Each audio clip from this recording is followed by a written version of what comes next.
Dan dari Jakarta, pasangan Anies Baswedan Rano Karno santer disebut akan diusung oleh PDI Perjuangan untuk berkontestasi di Pilgub Jakarta. Namun hingga usai acara pengumuman calon kepala daerah, nama Anies dan Rano tidak masuk di dalam daftar. Belakangan justru muncul wacana duet Pramono Anung Rano Karno yang akan diusung oleh PDI Perjuangan.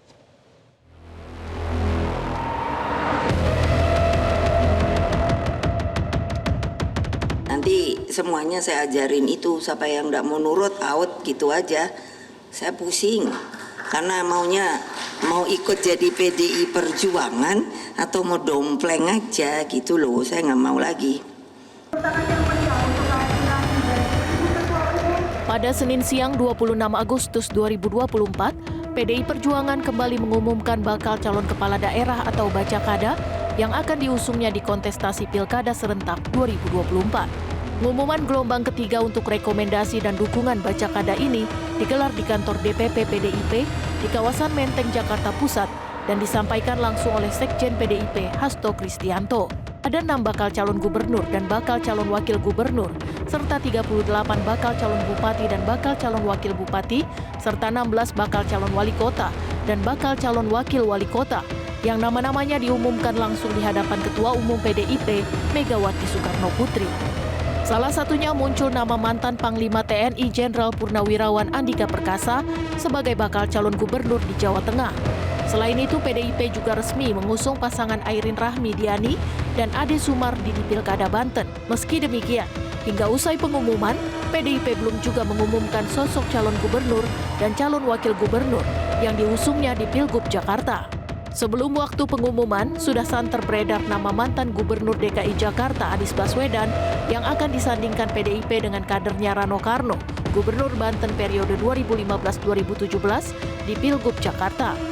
Juru bicara PDI Perjuangan untuk Pilkada 2024, Aryo Seno Bagaskara menyatakan jika partainya hingga kini masih terus mematangkan diskusi untuk memilih Bacakada di Pilgub Jakarta. Nantinya ketum PDIP dengan hak prerogatif yang dimilikinya akan memutuskan sendiri terkait siapa paslon yang akan diusung di Pilgub Jakarta. Total kami sudah lebih dari 500 daerah yang kami umumkan, tetapi masih ada beberapa daerah yang belum. Dan itu termasuk daerah-daerah yang memang sangat strategis, Mbak Sylvia, seperti Jakarta, kemudian Jawa Timur, kemudian Jawa Barat, itu belum. Tetapi ini berproses dan saat ini kami melakukan komunikasi politik yang baik dengan tokoh-tokoh baik internal maupun eksternal dari PDI Perjuangan, termasuk menerima aspirasi dari masyarakat yang menginginkan misalnya nama-nama seperti baik Pak Anies maupun Pak Ahok itu untuk dimajukan di dalam Pilkada 2024. Jadi kami masih dalam proses itu. Pak Anies pun saya kira sudah melakukan komunikasi kemarin beberapa waktu yang lalu dengan DPD partai di Jakarta, dan hari ini kan sudah ketemu dengan Pak Rano Karno di DPP partai dan membicarakan berbagai concern. Saya rasa concern tentang nepotisme, melawan politik anti demokrasi itu menjadi topik pembahasan utama. Pengamat politik dan Direktur Eksekutif Parameter Politik Indonesia Adi Prayitno menanggapi pernyataan Megawati soal mendompleng PDIP di kontestasi Pilkada 2024. Menurutnya, jika Anies harus menjadi seorang kader sebelum mendapat dukungan dari PDIP, hal itu justru menimbulkan kesan adanya pemaksaan yang kontraproduktif.